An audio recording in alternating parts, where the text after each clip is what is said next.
y el catión respectivo. Lo mismo sucede acá, ¿no? Aquí habrá una carga, una nube de cargas contrarias. Entonces, si esto se mueve, aquí va a quedar una carga positiva y va a generar una fuerza de atracción, lo que va a impedir por un instante el movimiento de este ion.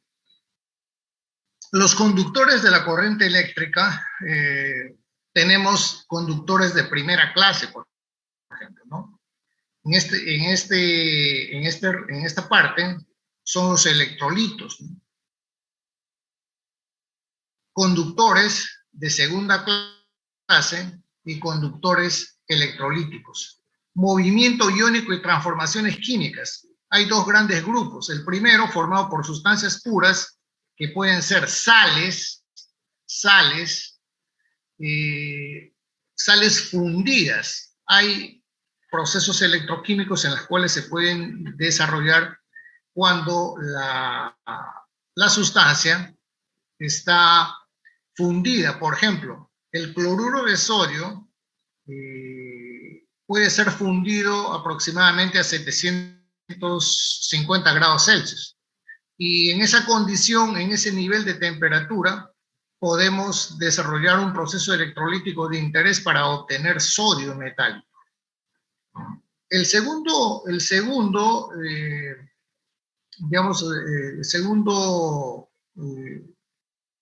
con relación a especies que están formando iones en un medio, está formado por disoluciones, ¿no? Por disoluciones. Bases, ácidos y sales disueltas en agua, ¿no? Bases, ácidos, sales, que pueden estar disueltas en agua o también pueden estar disueltas en solventes orgánicos, ¿no? En solventes orgánicos. Por supuesto que las sales inorgánicas no se disuelven en solventes orgánicos. Entonces, esas sales orgánicas tienen que estar disueltas en solventes orgánicos. Lo similar disuelve lo similar, en un principio. Otro aspecto importante es la resistencia del medio, ¿no? La solución electrolítica, de manera natural, tiene una resistencia al paso de la corriente eléctrica. Entonces, la capacidad conductora de un electrolito se puede conocer midiendo su resistencia. Ahora, la resistencia depende de varios factores.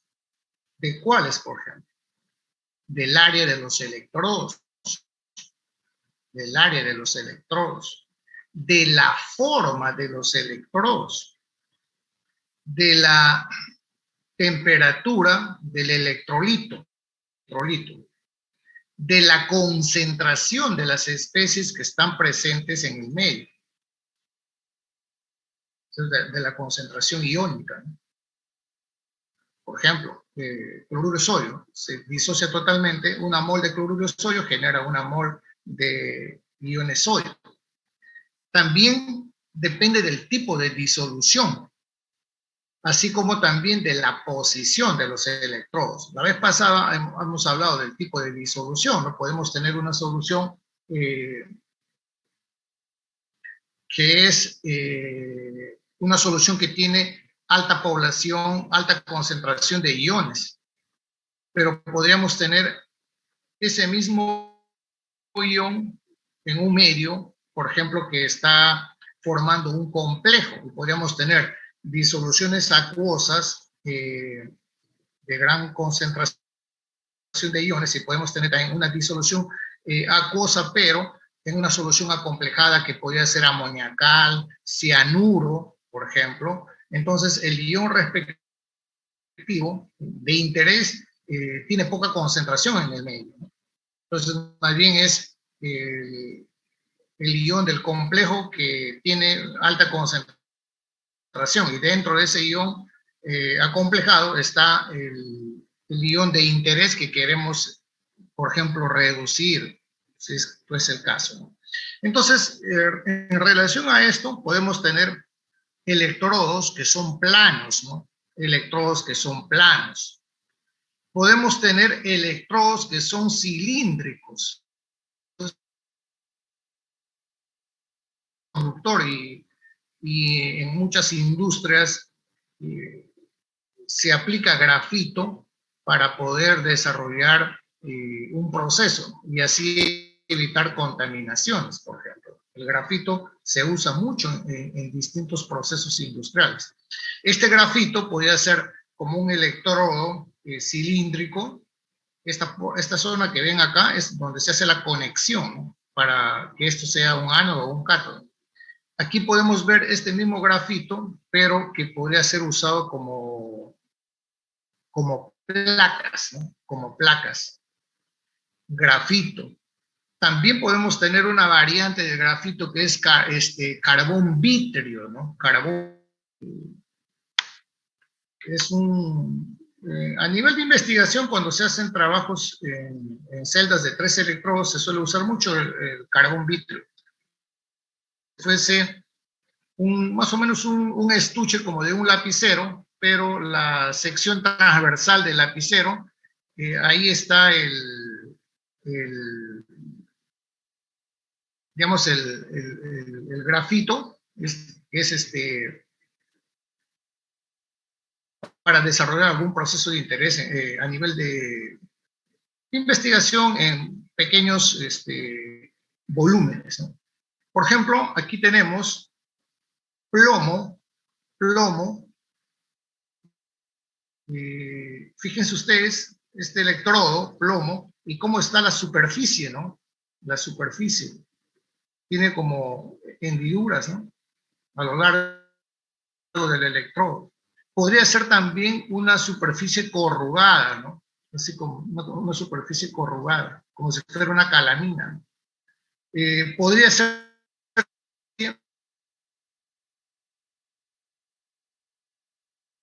Y en todos estos casos tenemos un área específica en el electrodo. O sea, cuando vemos lo que llamamos área, nosotros no podemos decir el área es ancho por la altura, ¿no? Eso es un área bastante gruesa, pero si a esto lo arenamos, por ejemplo, vamos a incrementar el área y podemos reducir la densidad de corriente, podemos aplicar más voltaje y podemos desarrollar un proceso de interés. En la industria minera, mucho se aplica electrodos de plomo porque son inertes, ¿no? Bueno, hay unos que son muy conocidos en las baterías, ¿no? Y aquí también se puede ver electrodos de plomo, ¿no?, con una, digamos, característica área plana y un área, digamos, diferente. El área de este electrodo es mayor al área de este otro, que está a la izquierda. La separación de los electrodos también es otro aspecto importante, ¿no?, dentro de lo que es la resistencia del electrolito. Aquí, por ejemplo, se pueden ver dos aplicaciones de gran envergadura de electrodos como ánodo de plomo, ¿no?, para la producción de cobre y para la producción de zinc, ¿no? Así se hace en todas las industrias donde tenemos producciones de cobre y zinc de gran envergadura, ¿no? Aquí en Cajamarquilla, que está acá en Huachipa, se aplica electrodos de plomo. No es plomo puro, es una aleación con arriba de 95% de plomo y 5% de un aleante, estaño puede ser, por ejemplo, y al ser un electrodo inerte en el medio, permite, por ejemplo, obtener zinc de alta pureza o cobre de alta pureza. En este caso, estamos obteniendo cobre y zinc con 99.99% de pureza, ¿no?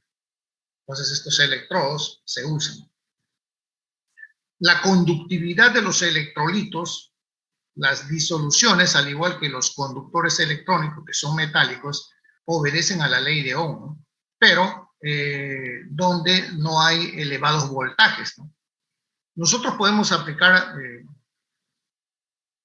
digamos, voltajes cada vez mayores, y lo que sucede es lo siguiente: la corriente eléctrica que ingresa al sistema se transforma en calor, ¿no? ¿Por qué? Porque el medio, de manera natural, tiene una resistencia. Entonces, digamos, al no conocer estos principios, bueno, aplico más corriente y puedo hacer hervir la solución, ¿no?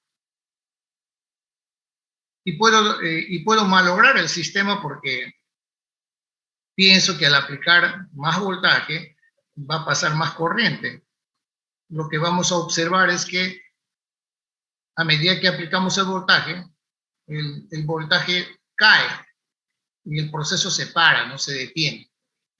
Entonces, nosotros sabemos de la ley de Ohm que la intensidad de corriente es la fuerza electromotriz entre la resistencia, ¿no? En fisicoquímica también hay, aquí en el laboratorio, un sistema para medir la resistencia específica. La resistencia de un medio, de una solución, se mide en lo que llamamos una célula, que tiene, es un cubito de 1 centímetro cúbico de lado, ¿no? Es como un dado pequeñito, ¿no? Entonces, entre dos placas planas,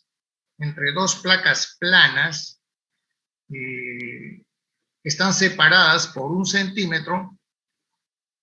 Cuando se mide la resistencia, a ese valor se le llama resistencia específica. Resistencia específica porque está relacionado directamente a un volumen específico. La resistencia, también sabemos de la física que es directamente proporcional a la longitud inversa al área de la sección transversal, el área de los electrodos, y la resistencia específica. La inversa de la resistencia es una medida que se conoce como medida del poder conductor del medio. Y esa medida del poder conductor es lo que se conoce como el nombre de conductancia. Conductancia. Y si ustedes han hecho estos, y de hecho que habrán realizado la práctica de conductimetría en fisicoquímica, el equipo es bien simple, ¿no? Que parece bastante parecido a una calculadora, un poquito más gordo nada más, ¿no? Pero es de ese vuelo.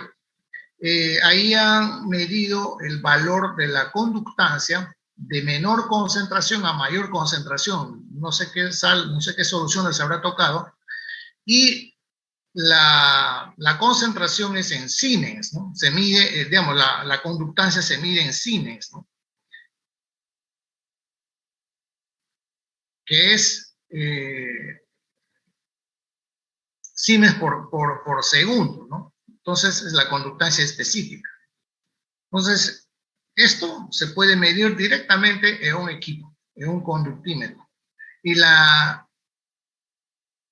inversa de la conductividad específica también se conoce como el valor de K, ¿no? Un valor de K, conductividad específica, que está relacionado con esta resistencia específica. La inversa de la resistencia específica da lugar a la conductividad específica. Siemens por segundo. Y esto es lo que ustedes debieron haber visto en el equipo, ¿no? Esta unidad. Siemens. Antes era la inversa de la resistencia en ohmios. Ya no recuerdo cómo se llamaba, tenía un nombre algo relacionado con los ohmios, ¿no? Eso ya no se usa, ¿no? Eso ya no existe, ¿no? Hace mucho tiempo. La conductancia se mide en Siemens, y la conductividad específica en Siemens por segundo. Aquí tienen un conductímetro, ¿no? Entonces, la conductividad de una solución electrolita se representa por esto, ¿no? La conductividad, la inversa de la resistencia, pero la resistencia a su vez genera esta expresión que está acá, ¿no? Donde aquí tenemos K, que es la conductividad específica. Miren, acá al invertir esto va a quedar uno entre este ρ, ¿no? Que es la resistencia específica, y es lo que da lugar a este K, ¿no? Entonces, aquí hay un detalle bien importante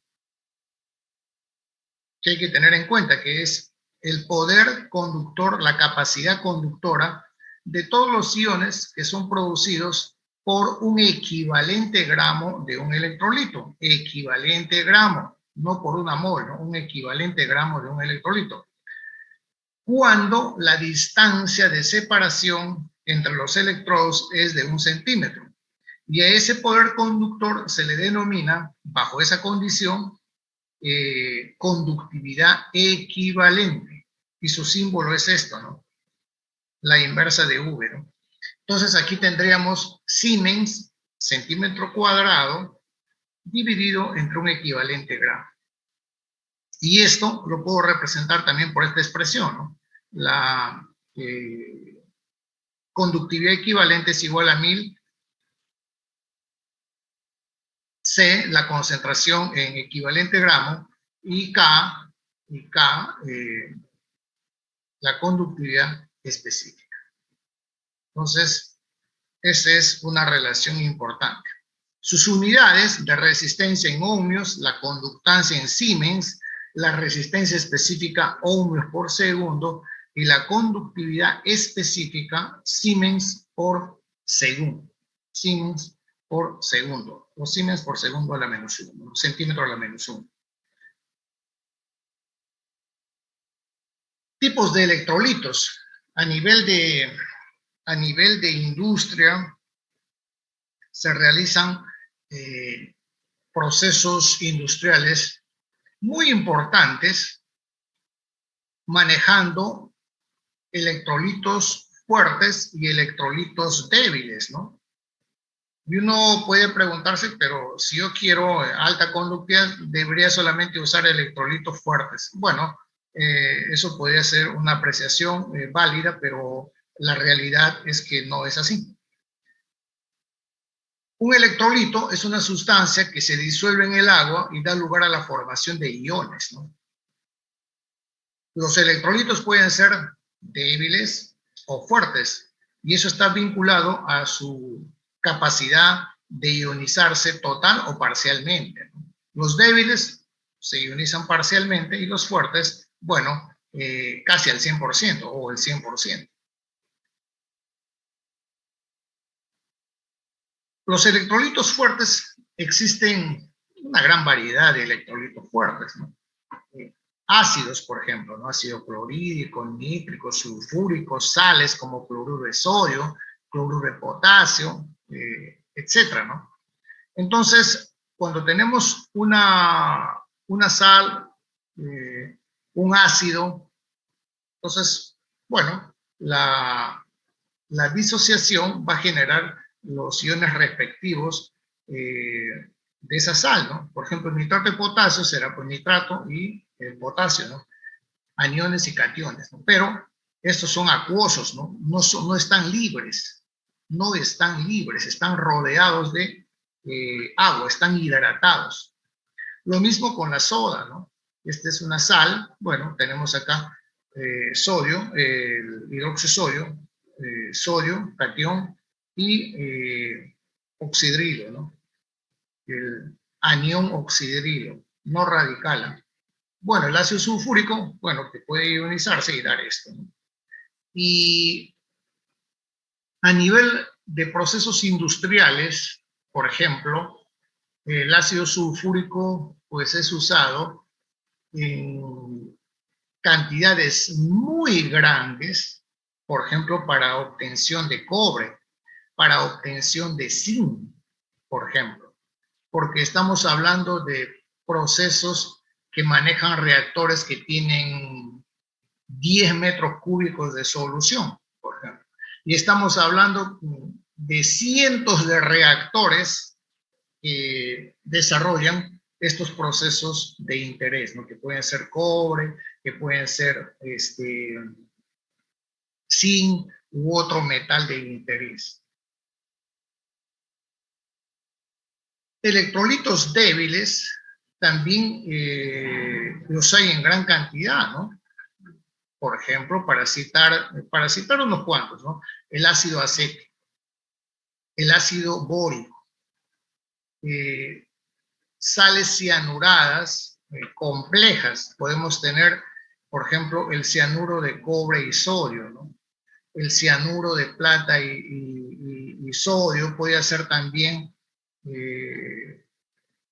voy a colocar acá, podría ser también acá, voy a colocar esto. Bueno, yo he manejado estas sales por años, ¿no? Esto, potasio, por ejemplo, así. Puede haber cobre acomplejado con sodio, puede haber cobre acomplejado con potasio también, puede haber plata acomplejado en con sodio, acá, una sal con sodio, y puede haber también un complejo de plata, pero con potasio. Entre el sodio y el potasio es mucho más caro, ¿no? Correcto, mucho más caro. Lo mismo acá también puede haber con potasio, pero con el potasio es mucho más cara la sal. Entonces, y uno se pregunta, y bueno, y Warren, ¿y eso para qué se usa? ¿No? Bueno, hay usos importantes. Por ejemplo, el ácido bórico permite formar una solución tampón en un proceso de níquel. En un proceso de niquelado, a nivel de industria galvánica, el ácido bórico es crucial para controlar el pH de la solución, que debe mantenerse entre 4.5 y a lo más 5, ¿no? Si la solución se sale de 5, bueno, ya no obtenemos una película de níquel de interés, ya es una película deficiente. Si baja de 4, lo mismo, ¿no? Entonces, el ácido bórico es un regulador del pH, ¿no? Permite que el pH del medio no cambie bruscamente. Por eso permite formar una solución tampón. Soluciones que vienen de sales cianuradas, complejos, tanto de cobre como de plata, se usan mucho para hacer la industria de joyería, ¿no? La industria de joyería permite preparar soluciones de cobre, de plata, para hacer joyas, ¿no? Objetos de uso personal. Entonces, sí, voy a tratar de buscar acá una figura.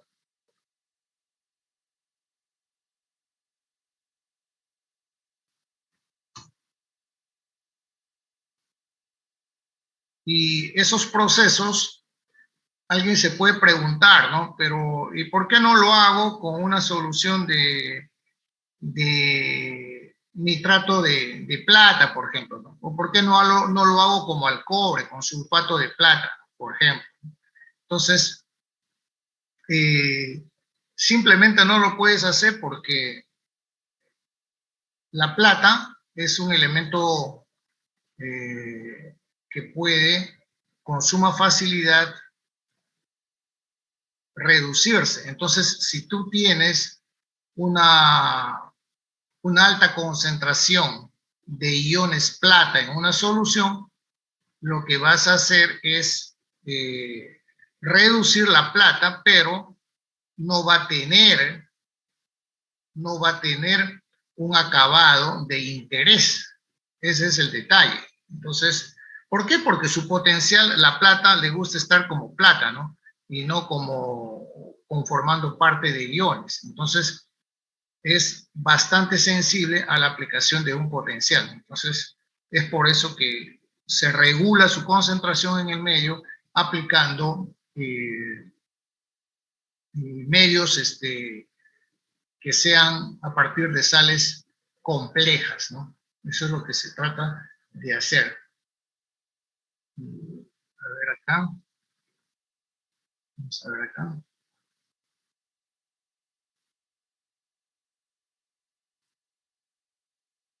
Listo.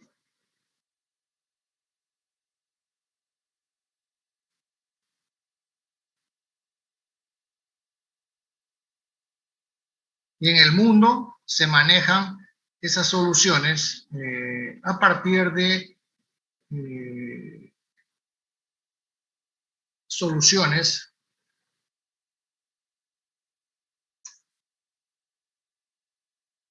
a partir de sales acomplejadas, ¿no? No a partir de sales, ¿cómo se llama?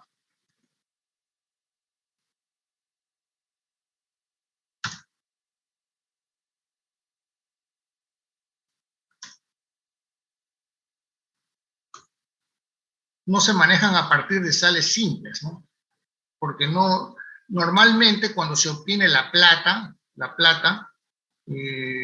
no se obtiene, digamos, la plata a nivel industrial, ¿no? No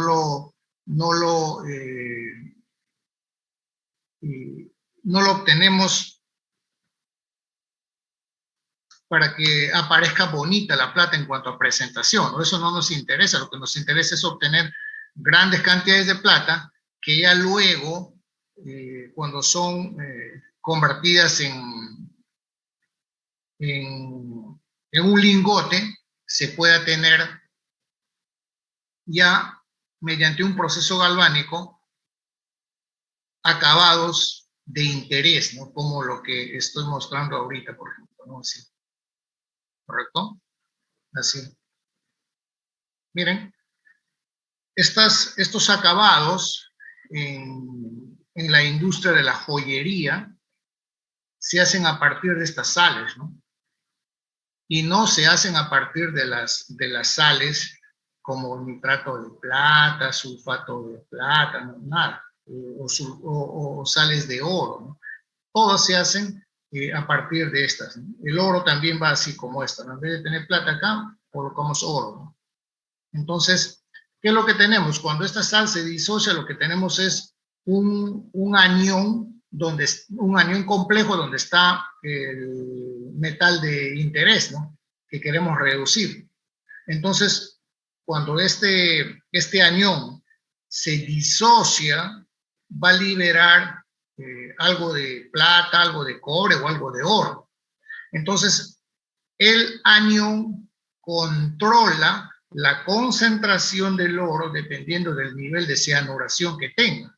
Entonces, con un voltaje apropiado, puedo hacer una electroposición de la plata, del oro y obtener pues objetos valiosos, ¿no? Como que llamamos joyería fina, ¿no?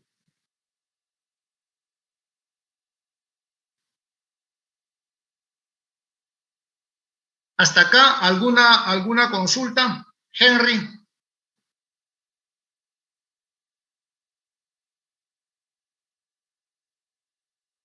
No, todo claro, profesor. Gamboa Medina, tal vez está en la industria de la joyería, ¿no? No, profesor, no hay ninguna pregunta. Cecilia, ¿puedes hablar un poquito más fuerte?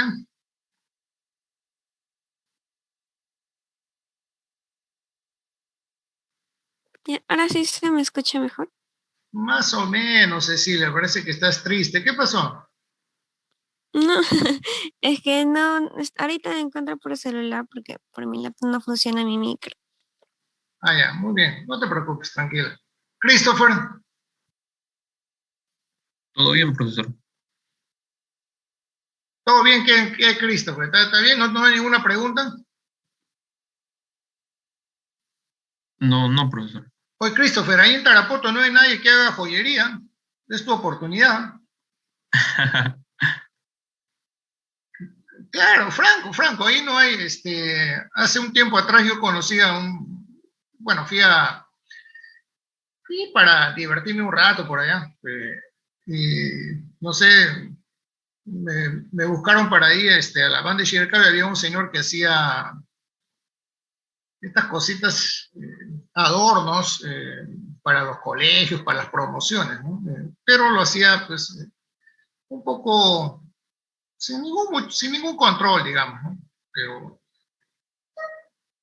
ya puedes estar viendo por ahí alguna oportunidad. Muy bien, entonces seguimos avanzando. Dígame.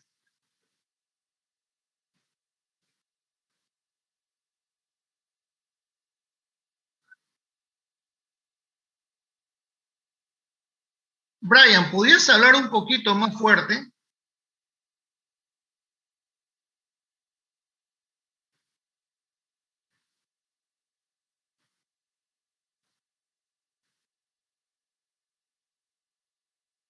Ajá. Mira, estas sales yo los preparo. Estas sales yo los preparo. ¿Cómo se llama? Yo lo preparo in situ. Yo ya sé cuáles son las cantidades que debo usar para que se genere y, y tener la solución, ¿no? ¿Correcto? También se pueden preparar sales, por ejemplo, voy a colocar acá, vean, sales de esto que ven acá, aquí voy a colocar oro, oro. Esta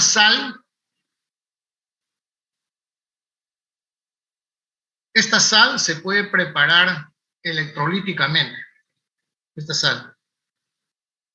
Y también se puede preparar la solución. En Brasil son fenomenales, ¿no? Ellos venden ya en cilindros la solución de oro, ¿no? Digamos, una industria ya no va a estar perdiendo el tiempo en disolver el oro o la plata, entonces ya te venden una solución, ¿no? Por ejemplo. Pero normalmente cuando yo he montado plantas en otras partes, yo mismo lo he preparado, ¿no? Porque yo ya sé qué debo usar, cuánto debo usar para tener la concentración adecuada, ¿no?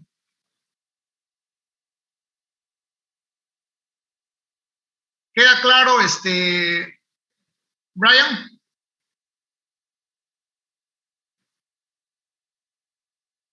Sin embargo, sin embargo, cuando se hace este proceso, por ejemplo, para obtener estas joyas, sí vamos a usar un electrodo, pues, una lámina de oro, de plata para seguir alimentando la solución con plata, ¿no? Eso sí. En algunos casos, en algunos casos, eso ya es experiencia que, digamos, uno adquiere, ¿no?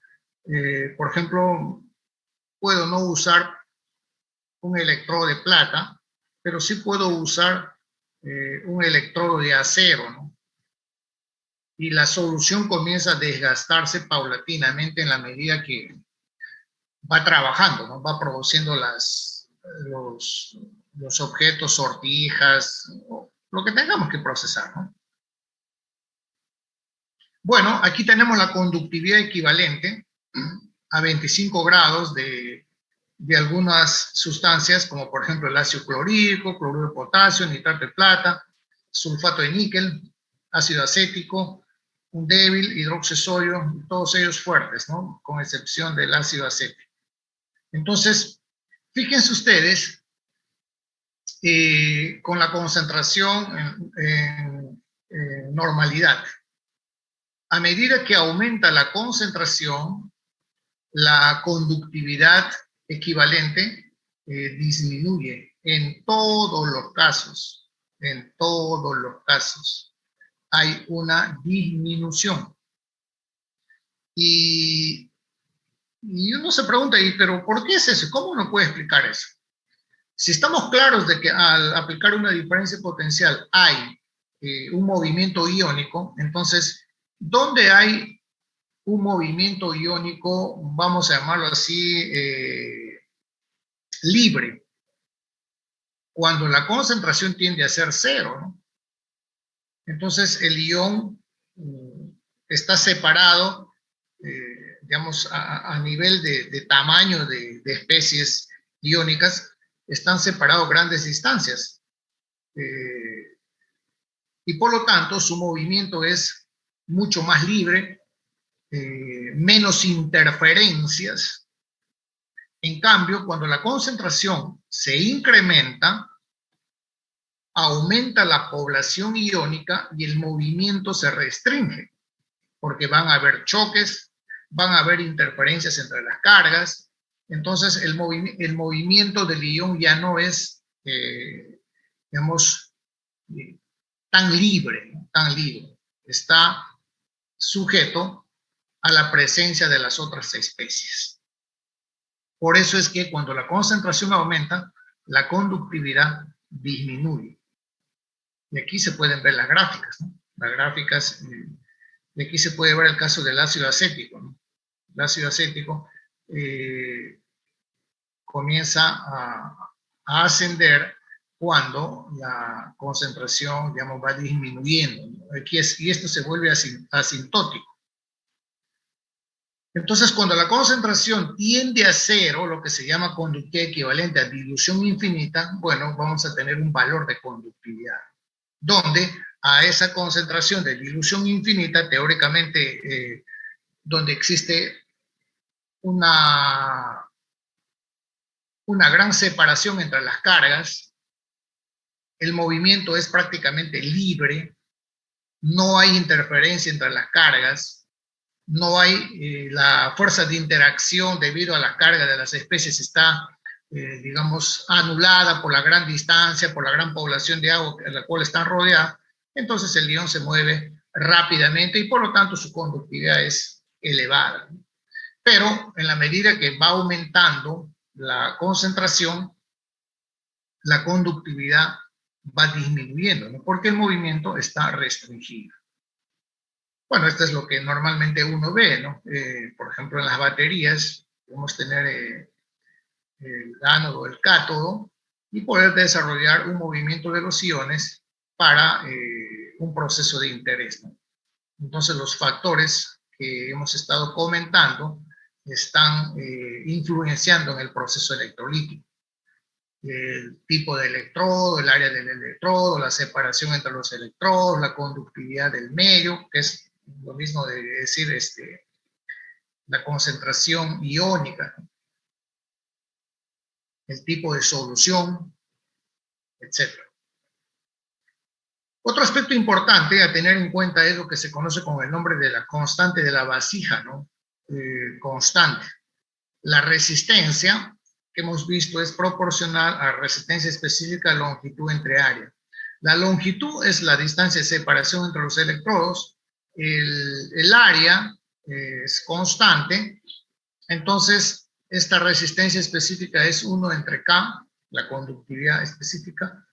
L entre A vendría a ser una constante en la celda, ¿no? La separación entre el área es una constante. Y a eso llamamos constante de vasija. Y eso nos puede servir, por ejemplo, bueno, aquí hay la misma relación que estoy dando. Eso nos puede servir, por ejemplo, si tengo una solución de cloruro de potasio que tiene una resistencia conocida, R sub 0, y una conductividad específica, nosotros podríamos escribir esto, ¿no? Basado en esto, ¿no? Esto le pongo teta y de ahí puedo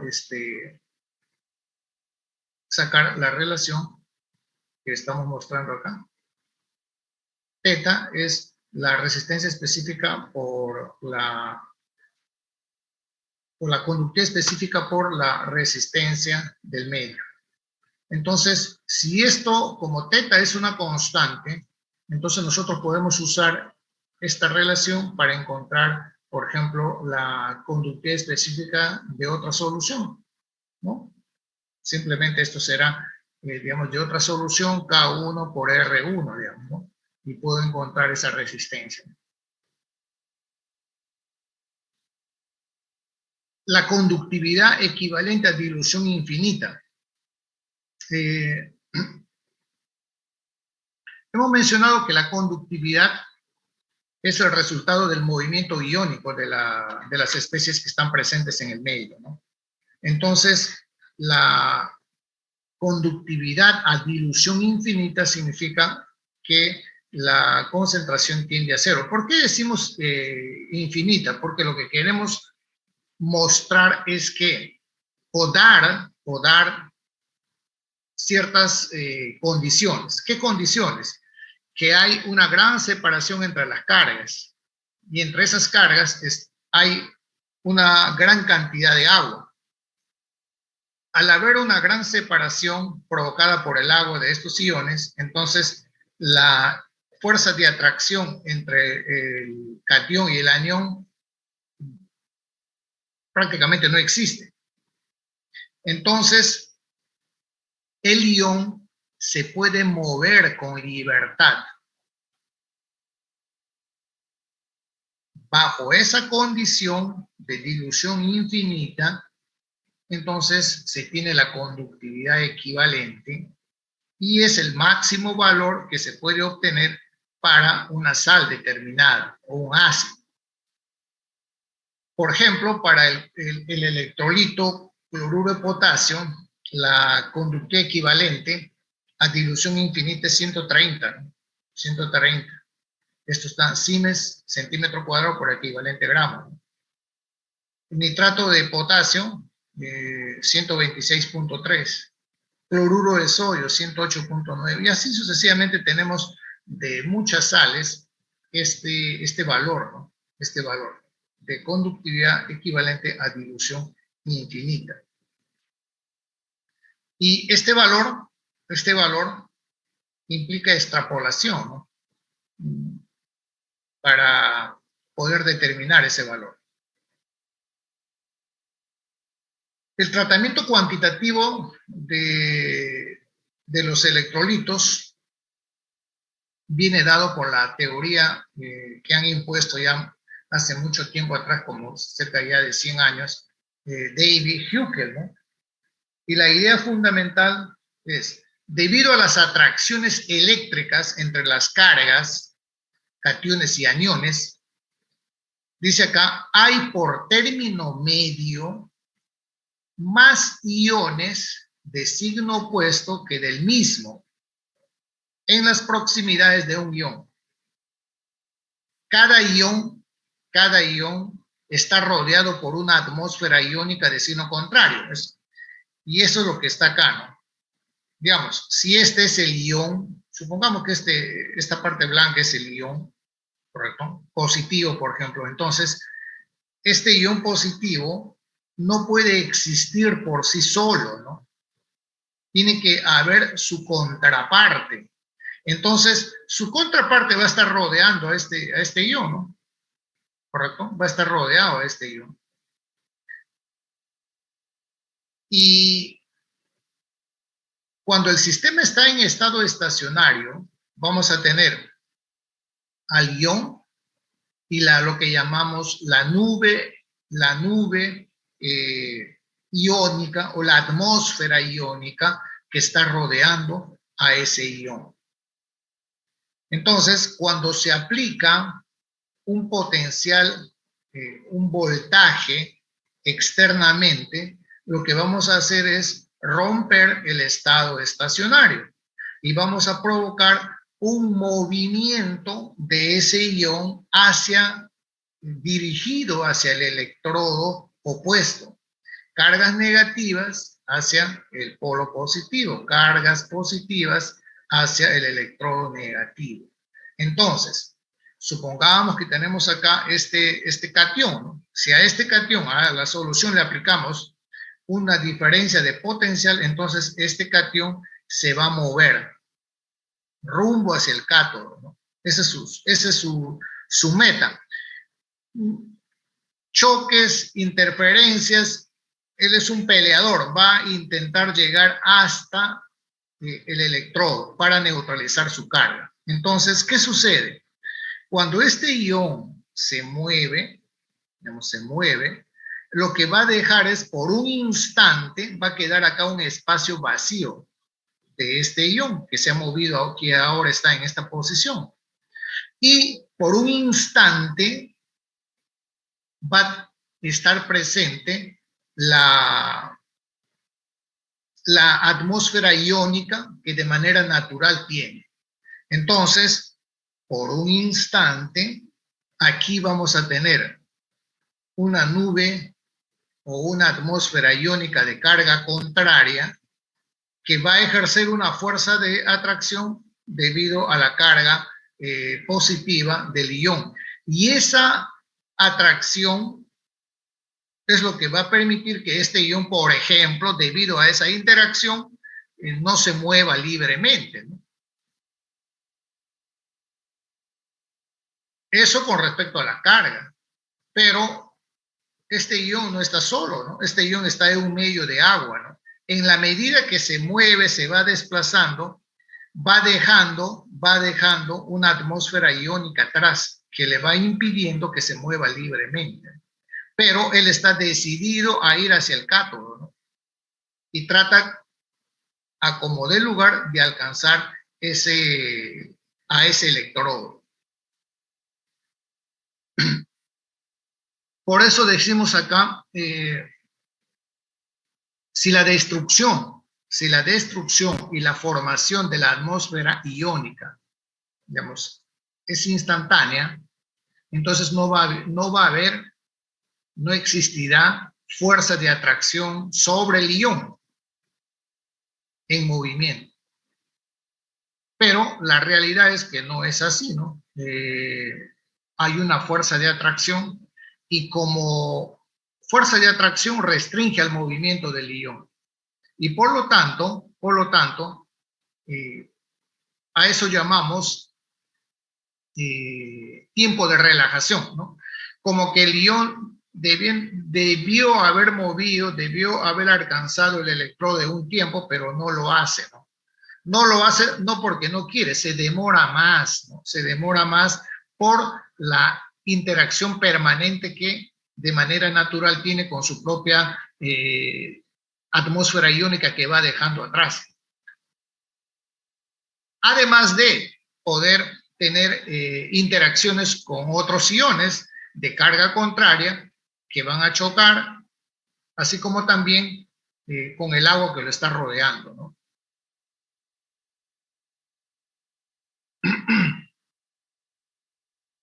Entonces, la influencia sobre la velocidad con la cual se mueve un ion se conoce como efecto de relajación o efecto de asimetría. Se dice efecto de relajación porque el ion se mueve, digamos, un tanto más lento que con la cual debería de moverse si no tendría esa fuerza de atracción o las interferencias que de manera natural tiene, ¿no? Esto parece un poco relajado, este ion, ¿no? No se mueve como debería, pero no se mueve no porque el mismo medio se lo impide, ¿no? Y también el efecto de asimetría es porque se rompe el sistema de equilibrio del medio y de manera permanente va formando por un instante una nueva nube o atmósfera iónica en el lugar donde se va ubicando. Entonces, efecto de asimetría, ¿no?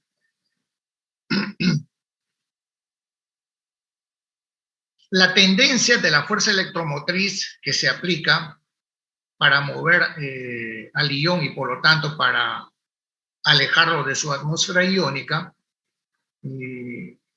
siempre va a ser en dirección opuesta digamos, a la dirección a la cual se mueve el ion, ¿no? Es decir, siempre el ion va a tener una atmósfera iónica atrás, ¿no? Atrás, que va a ser de carga contraria a la carga que tiene el ion. Y por lo tanto, por un instante se genera una fuerza de atracción. No te vayas, no te muevas, lo retiene, impide que se mueva libremente. Entonces, a eso es lo que llamamos el efecto electroforético, ¿no? El efecto electroforético.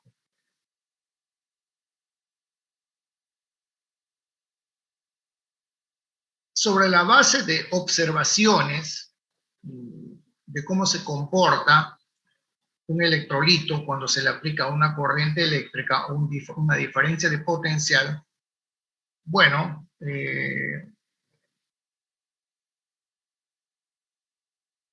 hace ya más de 100 años, un científico desarrolló un modelo para intentar explicar, y vaya que lo hizo muy bien, qué factores intervienen en la conductividad del medio. Y él propuso esta relación que luego se simplifica, ¿no? El movimiento del ion depende de las cargas de las especies. Hay atracción entre los medios. Depende de la viscosidad del medio. Una solución viscosa como la miel, vamos a suponer, no va a permitir que los iones se muevan o el movimiento de los iones estará muy restringido, muy restringido. Entonces la viscosidad afecta directamente al movimiento de los iones. Y si nosotros, por ejemplo, calentamos a un medio, lo que hacemos es afectar también a la viscosidad. Se disminuye la viscosidad con la temperatura y podemos generar movimiento iónico favorable, ¿no? Aumentando la temperatura. Pero no todas las soluciones se pueden calentar, ¿no? Hay soluciones que su misma naturaleza, su misma composición, permite que haya un movimiento iónico importante, pero hay otras que necesitan ser calentadas, ¿no? Para poder aplicar una diferencia de potencial. Otro aspecto, otras variables es, por ejemplo, la constante dieléctrica, ¿no? La constante dieléctrica del medio. La temperatura, este factor constante de Boltzmann, el radio de la atmósfera iónica, ¿no? O sea, el ion está rodeado de una atmósfera iónica, de una nube iónica. Entonces, ese tiene un radio, ¿no? Que prácticamente es el radio del ion, ¿no? Entonces, aquí están los factores, como por ejemplo el radio de la atmósfera iónica, acá. Aquí está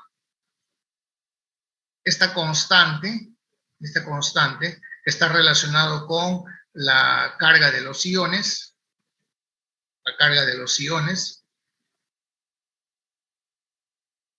Este Q que está relacionado con la carga de los iones, así como con la conductividad específica de cada ion, ¿correcto? Con la conductividad específica de cada ion, que depende de la concentración. Entonces, esta relación que inicialmente se conoció de esta manera, F es la constante de Faraday, se pudo mejorarlo, hacerlo más sencillo, ¿no? Y esto es lo que se conoce como la ecuación de Koch-Rausch, ¿no? Esta relación que está acá. Entonces, la ecuación de Koch-Rausch nos dice que la conductividad equivalente de un electrolito es directamente proporcional a la raíz cuadrada, ¿no? Y gráficamente esto representa una recta. Entonces, si uno lo ve esto como una función matemática, uno podría trazar una recta en todo el rango de concentración. Y eso no es así. Y no es así porque lo que ya les he comentado anteriormente, que la concentración, cuando aumenta la concentración, la movilidad iónica disminuye drásticamente. Entonces la conductividad se ve afectada. Entonces, esta relación es una relación lineal con la concentración para concentraciones bajas. Estamos hablando de concentraciones de 0.1 normal, ¿no? Cuando se incrementa la concentración, esto pierde va perdiendo la linealidad en la medida que la concentración aumenta. O sea, esto no se puede mirar libremente como si fuera una función cualquiera, ¿no? Está afectada por la concentración. ¿En qué rango de concentración es una recta, una línea recta? Bueno, para concentraciones bajas, pero ¿qué cosa es concentración baja? 0.1, 0.2, normal, muy bajas, ¿no?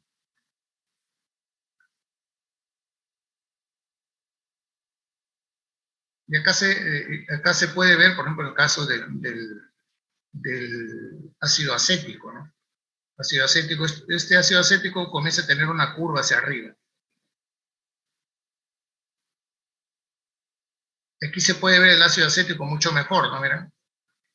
Entonces uno se pregunta, ¿y dónde está la línea recta? Que acá no hay línea recta, ¿no? Entonces uno dice, no, Corrado se equivocó. No, no se equivocó.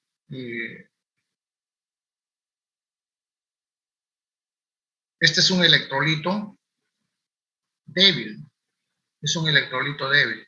En cambio acá el cloruro de potasio, acetato de sodio u otros son electrolitos fuertes y tienen una tendencia lineal, ¿no? Pero para bajas concentraciones. Si uno comienza a colocar acá 0.5, 0.8, 1 o una normalidad mayor, esto se va volviendo una curva en la medida que va incrementando la concentración.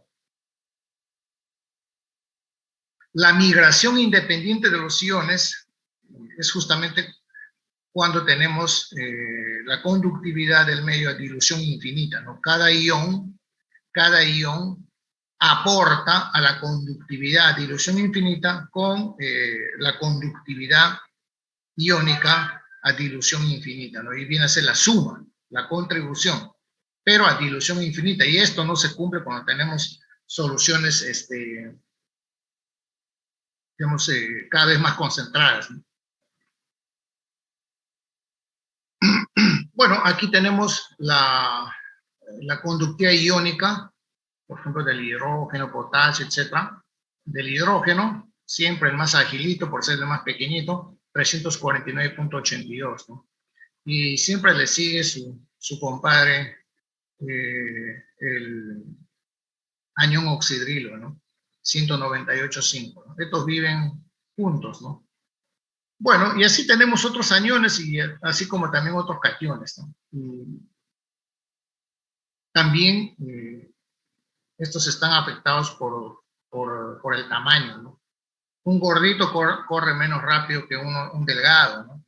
Algo así sucede también en el movimiento iónico, ¿no? El más pequeñito, el hidrógeno, pues es un correcamino, ¿no?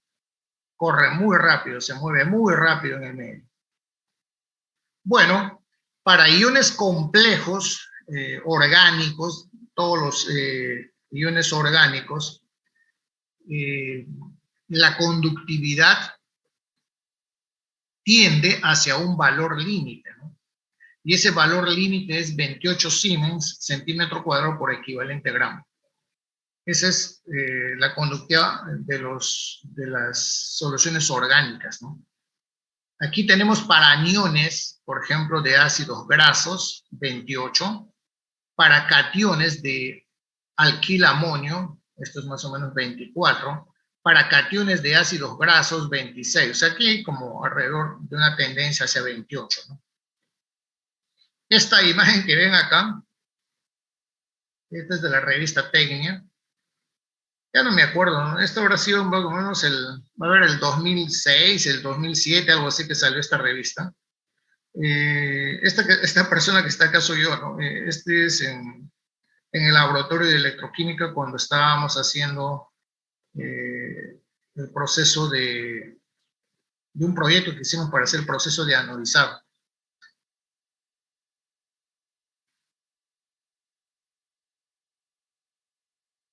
¿Cómo afecta la temperatura a la conductividad iónica, ¿no? O a la conductividad equivalente?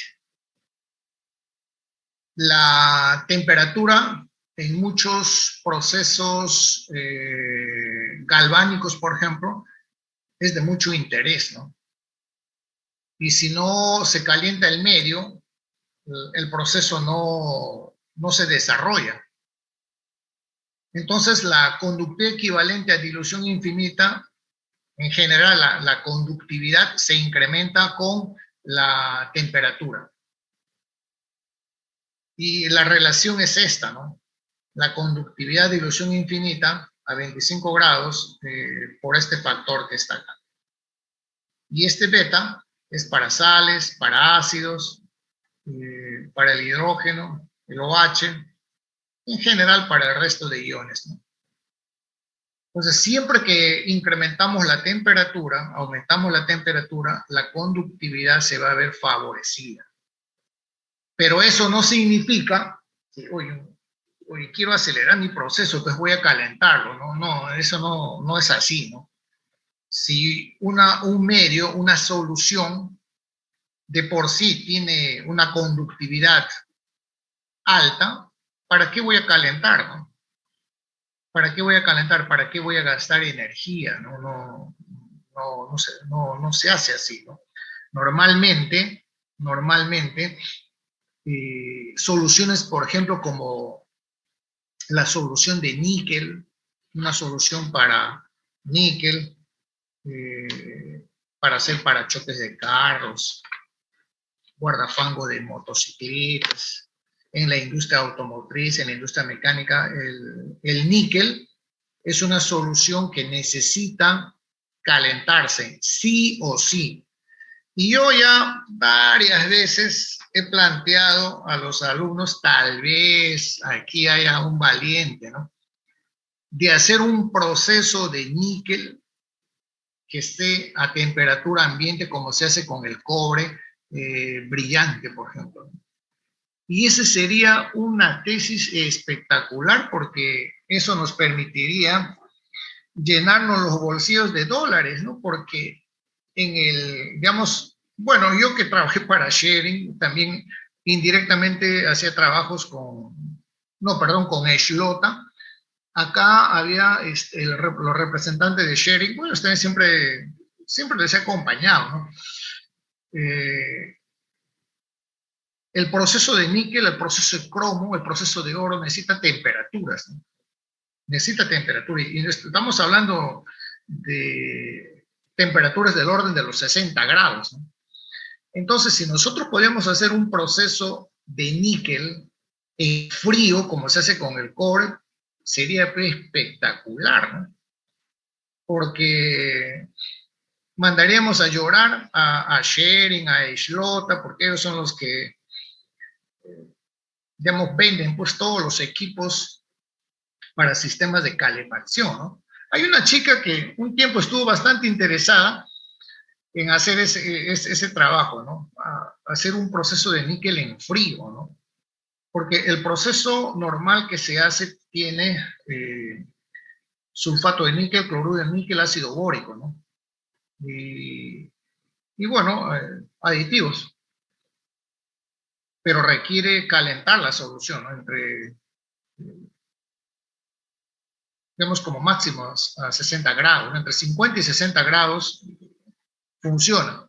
Si uno quiere, por ejemplo, a esta solución que le estoy mencionando, aplicarle corriente a temperatura ambiente, no obtienes nada, no obtienes sobre un objeto, te sale con una cosa como carbón, ¿no? Una cosa negra, una cosa que no tiene valor, ¿no?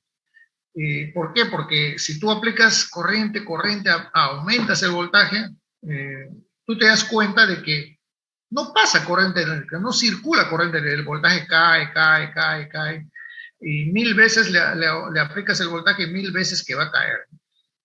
Pero cuando empiezas a calentar la solución, tienes 40, tú ves que le aplicas un voltaje y la corriente fluye, pues, ¿no? Y llegas a 60 y ya es una... los iones se mueven, pues ya circula corriente, no a 60 ni hablar, ¿no? Entonces la cosa sería, ¿cómo hacer un proceso que esté en frío, ¿no? En frío. Y aquí se puede ver, por ejemplo, este caso, ¿no? Este caso, los procesos de cromo, hay dos procesos de cromo a nivel mundial, ¿no? Uno de ellos es el proceso galvánico para hacer lo que se llama cromado decorativo, ¿no? Cromado decorativo. Y otro es el proceso de hard chrome, ¿no? Cromo de alta dureza para usos de ingeniería. Y eso es lo que se ve acá, por ejemplo, ¿no? Este es un eje de un sistema hidráulico que empuja, hace una presión enorme, y bueno, sale, entra, sale, y la cubierta está intacta, ¿no? Esto no se podría hacer con un recubrimiento de cromo que se usa, por ejemplo, para los parachoques de los carros, para las motocicletas, etc. Ese no se puede hacer. No se podría tener un eje que cumple esta función, ¿no? Porque la película se deterioraría, porque la película no está hecha para eso. En cambio, esta es una película de alta dureza. Y esta solución, para que pueda trabajar, necesita calefacción, ¿no? Necesita calefacción. Esto trabaja también a 60 grados, ¿no? A 60 grados. Pero otros procesos, eh, estas cositas que ustedes ven acá como si fuese una cáscara de piña, una cáscara de aguaje, algo así, ¿no? ¿Te das cuenta, Henry? Jorge Henry, ¿te das cuenta? Sí, profesor. ¿Qué creen que es eso que ustedes están viendo ahí?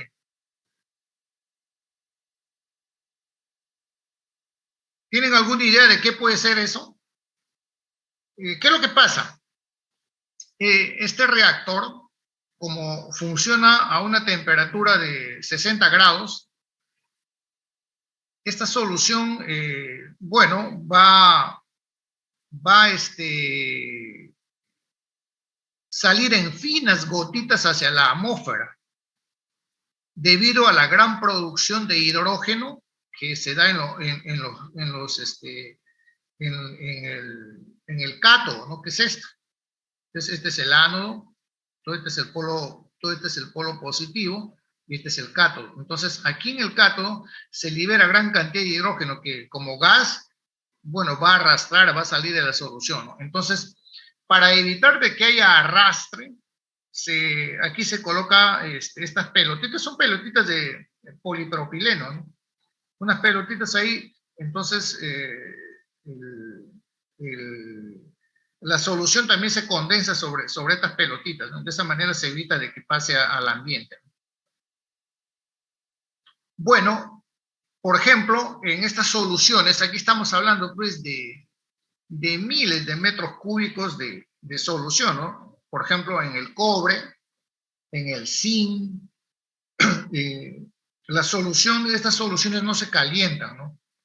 Y a nivel de procesos de producción galvánicos tampoco se calientan, ¿no?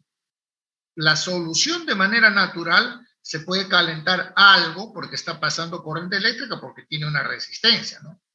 Pero en la medida que el proceso tiene lugar, va a haber un momento en que la solución se empobrece, baja un cierto nivel de concentración, entonces hay que añadirle las sales para mantener la conductividad en un nivel importante, ¿no? Entonces, Eso se hace mediante análisis, ¿no? Pero no se hace a cada momento, no se puede hacer de repente cada fin de semana, etcétera, ¿no? Entonces, estas soluciones tienen un cierto nivel de temperatura porque está pasando energía eléctrica, ¿no? Pero no porque se está calentando, ¿no?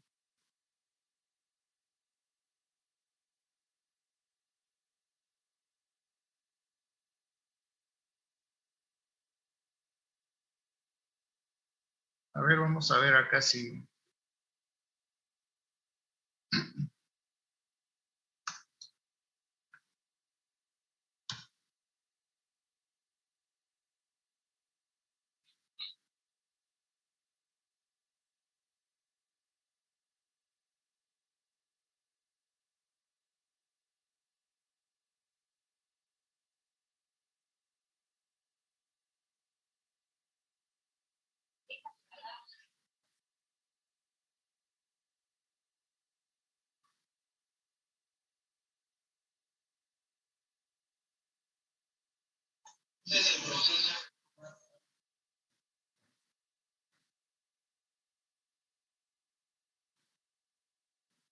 A ver, un ratito quiero...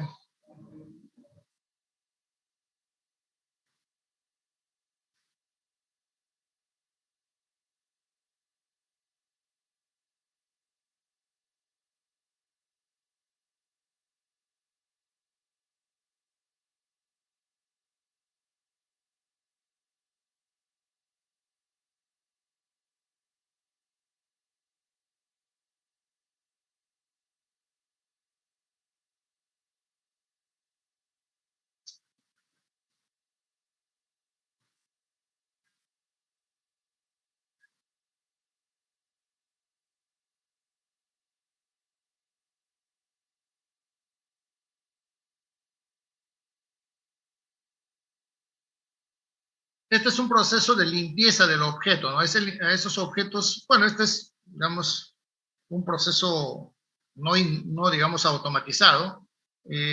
Una vez que los objetos son acondicionados, hay que limpiarlos, ¿no? Y hay que limpiar para quitar la grasa, etcétera. Entonces, aquí lo que están haciendo es eso, ¿no? Limpiar.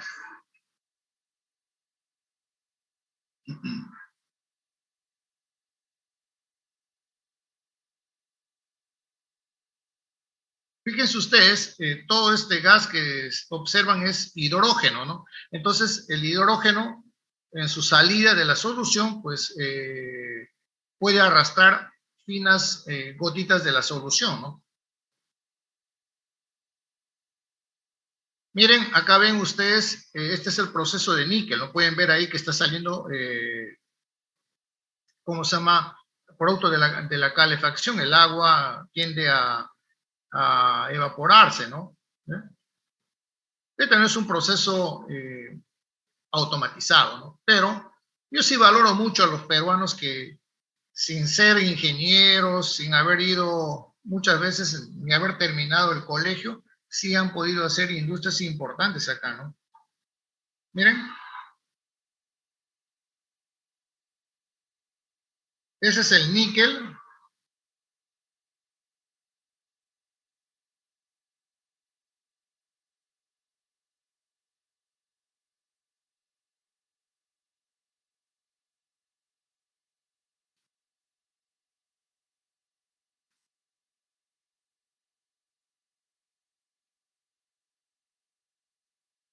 Miren, esta es una película de níquel brillante.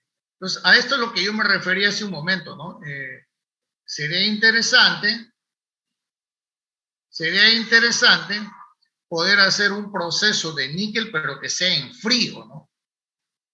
Sinceramente, creo que el mundo te buscaría para que le digas cuál es la receta, ¿no? Pero tú no le vas a dar la receta, pues, ¿no? Tú le vas a vender, ¿no? ¿Eh? Porque todo sería en frío.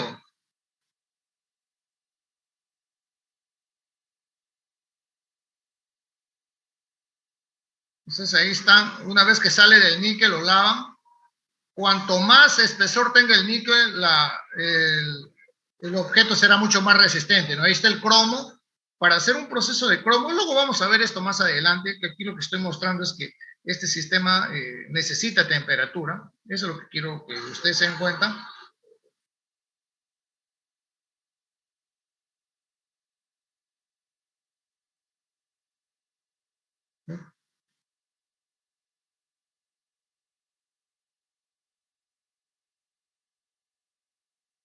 Listo, ese objeto, digamos, ha sido cromado, ¿no? Pero ustedes, si se han dado cuenta, como muchas veces esto lo hacen de manera, vamos a decir, el esfuerzo, ¿no?, que ponen para hacer las cosas, lo cual está muy bien, no lo hacen como debería de hacerse, ¿no? Esto lo han hecho ahí en frío, porque ustedes no han visto ahí que sale, no hay vapor de agua, ¿no? No hay nada de eso. Entonces eso está hecho en frío, pero cuando lo hacen en frío es solamente, digamos, 30, 40 segundos, ¿no? Listo, se acabó, porque si le da más tiempo, el proceso termina siendo defectuoso. Pero el proceso normal es calentar también esa solución a más o menos 50 grados Celsius de temperatura. Y con ese nivel de temperatura, pues lo que se logra es disociar las sales, mayor disociación. Entonces hay la posibilidad de poder aplicar energía eléctrica.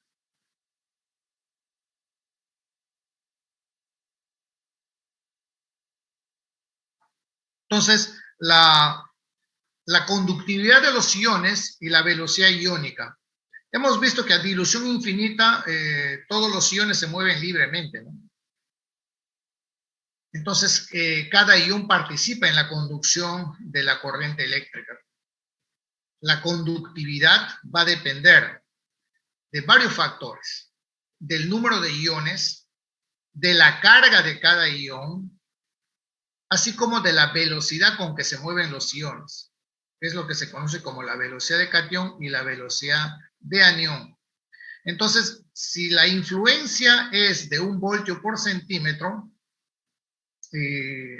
vamos a tener las velocidades iónicas, ¿no? U más, U menos. Y la conductividad a dilución infinita se puede representar de esta manera.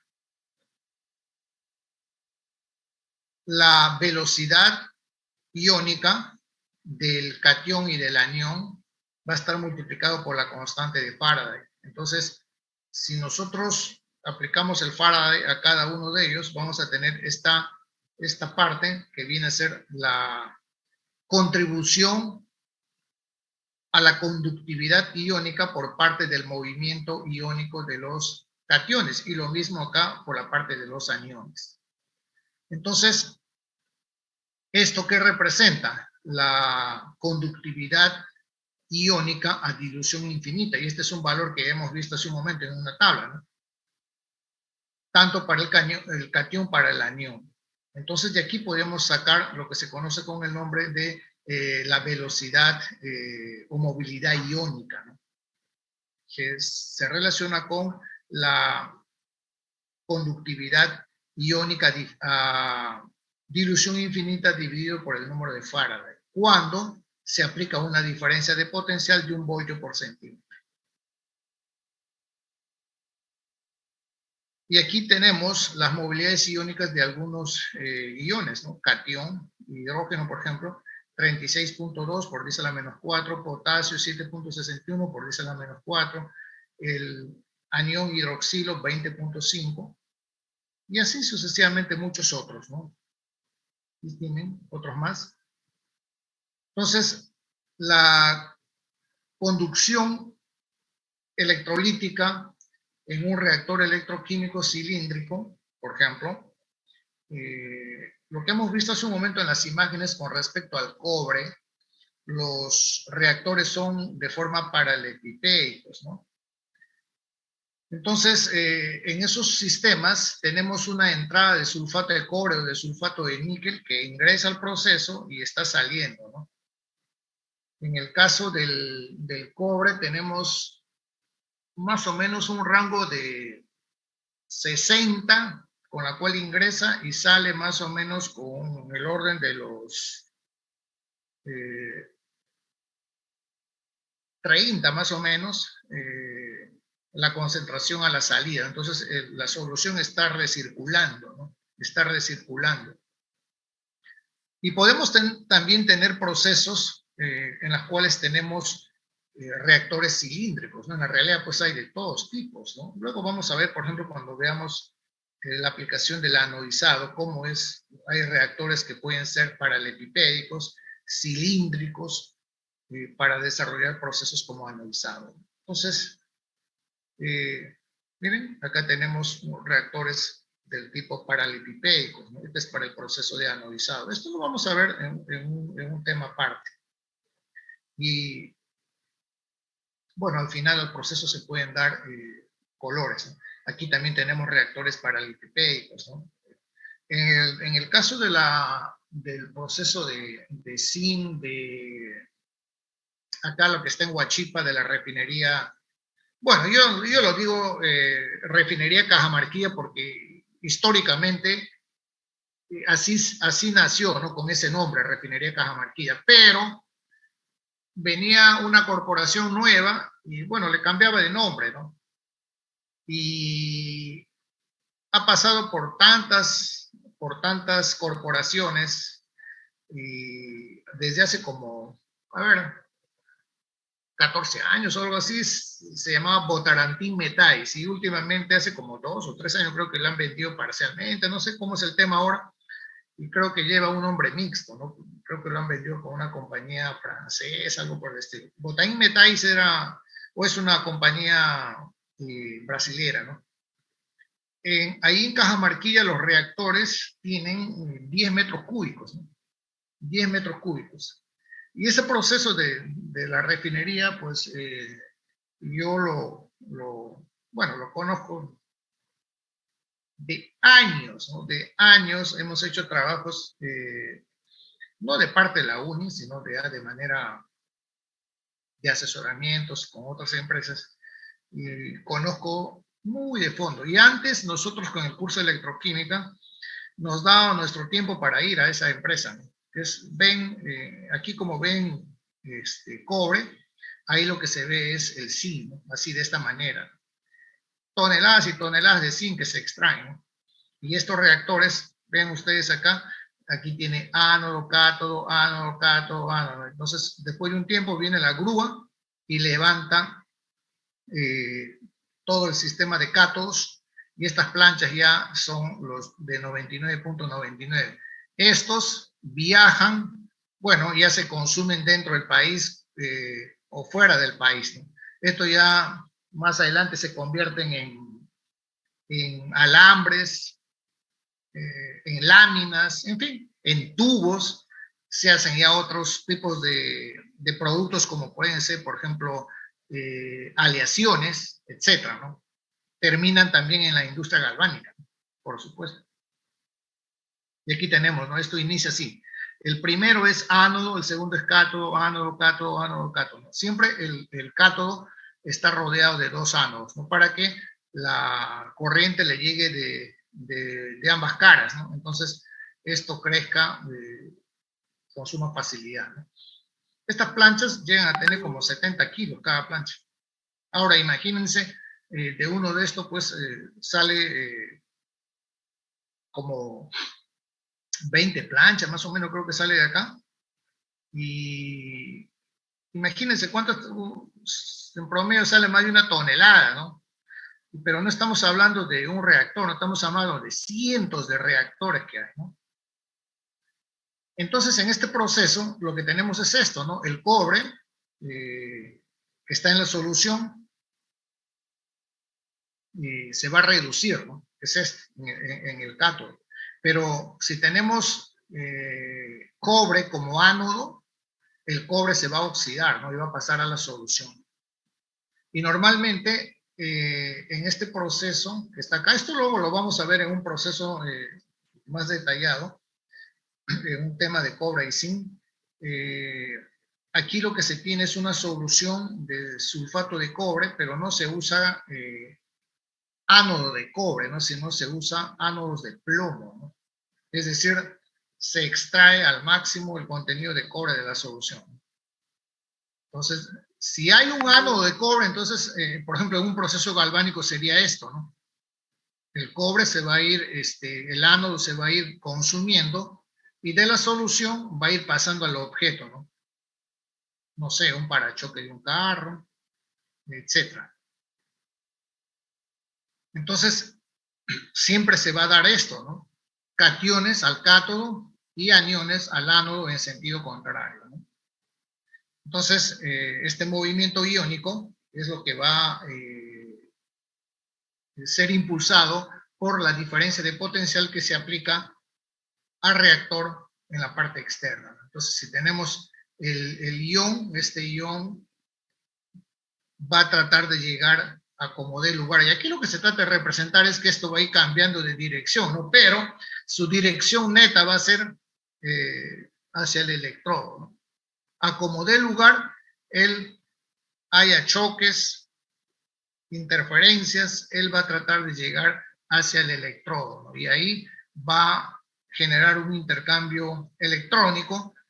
Bueno, puede resultar siendo un gas de interés como cloro, por ejemplo, en el caso del ánodo, o puede resultar siendo un gas de interés como el hidrógeno en el ánodo, el cloro, y en el cátodo el hidrógeno. Esta relación que está acá, lineal, para concentraciones bajas, nos interesaría saber, por ejemplo, cómo varía la conductividad cuando aumenta también la concentración, ¿no? Y ya es, digamos, ya está por encima de 0.5, 0.7, 1, 1.5, etcétera, ¿no? Entonces, eso fue un trabajo que hice hace un tiempo atrás, ¿sí? Para hacer una extensión de esta relación y hacer que valga para cualquier nivel de concentración. Eso fue publicado hace mucho tiempo. La velocidad de migración de un ion es proporcional ¿a qué? A la carga del ion, a la movilidad del ion y al gradiente del potencial que se está aplicando, ¿no? La velocidad de migración va a ser la carga, la movilidad del ion y el número de Faraday por el gradiente de potencial. Entonces, bueno, aquí F ya es un número que sabemos cuánto vale. Y bajo estas circunstancias nosotros vamos a poder obtener cobre, oro, plata, etcétera, ¿no? Entonces, la carga por el número de Faraday viene a ser, no, perdón, la valencia del ion por el número de Faraday es la carga por ion gramo, ¿no? Este U es lo que llamamos factor de proporcionalidad movilidad iónica, ¿no? Y eso está dado en centímetro cuadrado por mol, joule por segundo, ¿no? Y la densidad de corriente en amperios por segundo cuadrado. ¿Y qué cosa es este I? La suma de la corriente que transporta las especies aniónica y catiónica. Entonces, la corriente total será la corriente catiónica más la corriente iónica. Y cada una de estas contribuciones se puede desarrollar de esta manera, ¿no? La carga del ion, la concentración, la velocidad iónica y el número de Faraday. Entonces esto lo puedo sumar y puedo tener esta relación que está acá.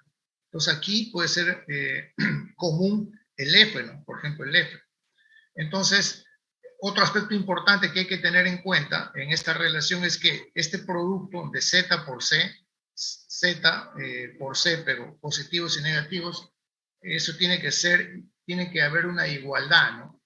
¿Qué significa esto? Que toda la solución es electrolíticamente neutra, ¿no? La contribución de los cationes y la contribución de los aniones produce una corriente eléctrica neutra. En este caso, por ejemplo, si tenemos el caso de cobre Z2 y entonces el anión va a ser -2, ¿no? Entonces, si esto lo combinamos con esto, en esta relación, vamos a tener esto, ¿no? Esto que está aquí, que vendría a ser la velocidad de los iones, y esta velocidad será su carga por la movilidad iónica.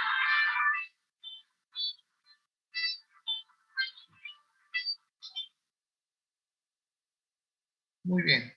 Entonces, esta densidad de corriente, ¿correcto? Se puede expresar en términos de la carga, de la concentración, del número de Faraday y el gradiente potencial. Y fíjense ustedes que si a todo esto lo llamamos una constante de K, eso vendría a ser la conductividad específica. Entonces, esta ecuación la podemos expresar de esta manera. ¿Así? ¿Y qué cosa es esto? La ley de Ohm, ¿no? La ley de Ohm. Entonces, como esta es una constante, esta corriente la puedo integrar. La puedo integrar porque yo puedo saber cuál es la corriente total multiplicando por el área, ¿no? Y en ese caso, el área del electrodo, ¿dónde está? Esto, el área del electrodo va a ser 2pi por r por la altura, ¿no? 2pi por r por la altura, en el caso de un cilindro. Entonces,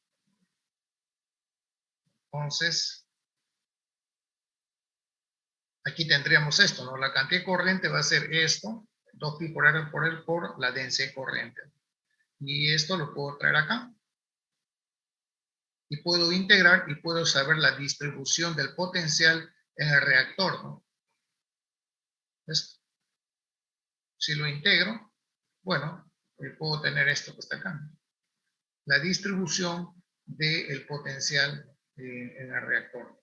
Y si a esto lo acomodo mucho mejor, puedo calcular la resistencia del medio, ¿no? Que vendría a ser la corriente. La corriente, esto lo puedo ver en la fuente de poder, en el rectificador de corriente lo puedo ver cuánto está pasando. Y bueno, podría tener la resistencia de la solución, ¿no? Entonces, si aquí doy valores, por ejemplo, la concentración 0.1 molar, la conductividad específica 0.00872 Siemens centímetro, la altura, el radio,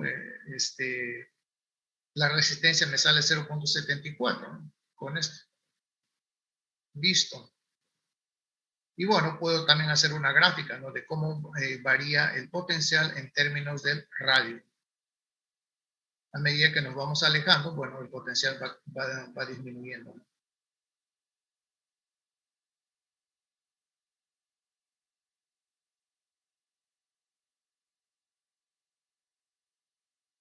Carlos Raime, ¿alguna consulta? No, profesor, todo está claro. Interesante la clase, en verdad. ¿Cómo dices, Carlos? Que está muy interesante, digo, todo eso de las empresas. Chaña Oquendo. Ninguna pregunta, profesor. ¿No tienes ninguna pregunta, Córdoba Tornero?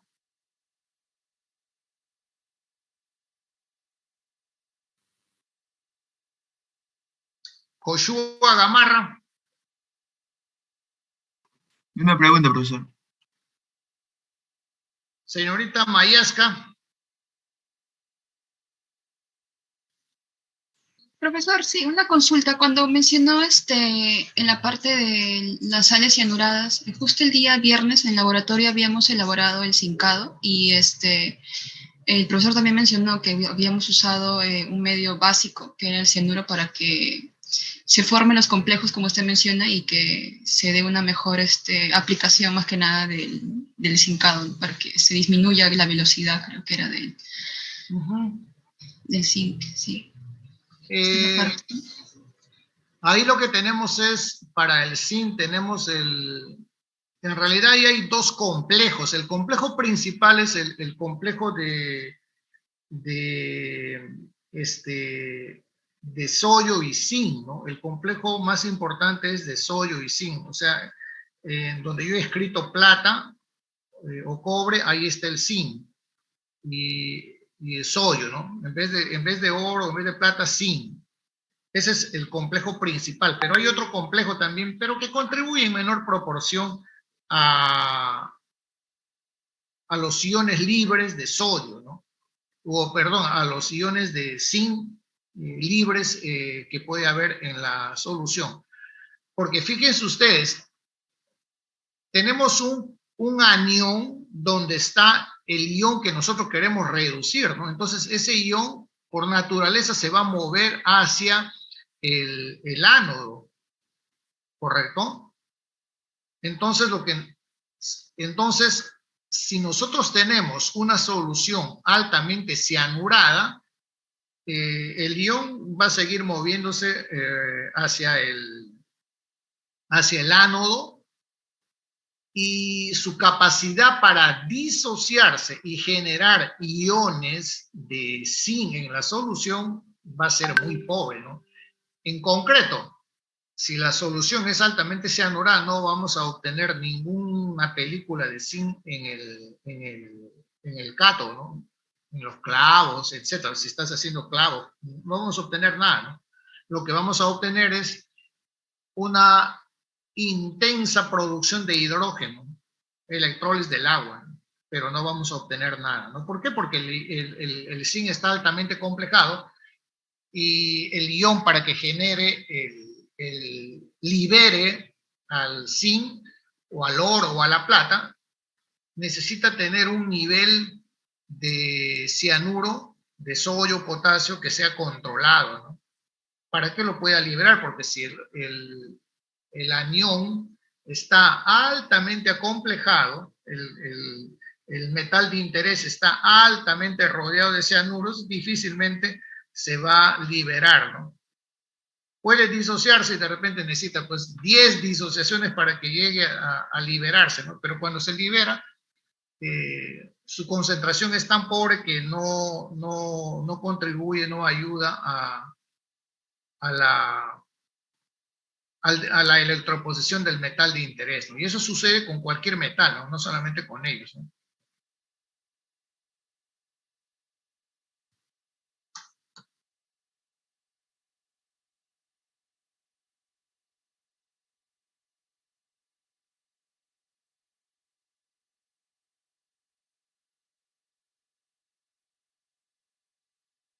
¿Algo más, señorita Mayasca? No, profesor, gracias.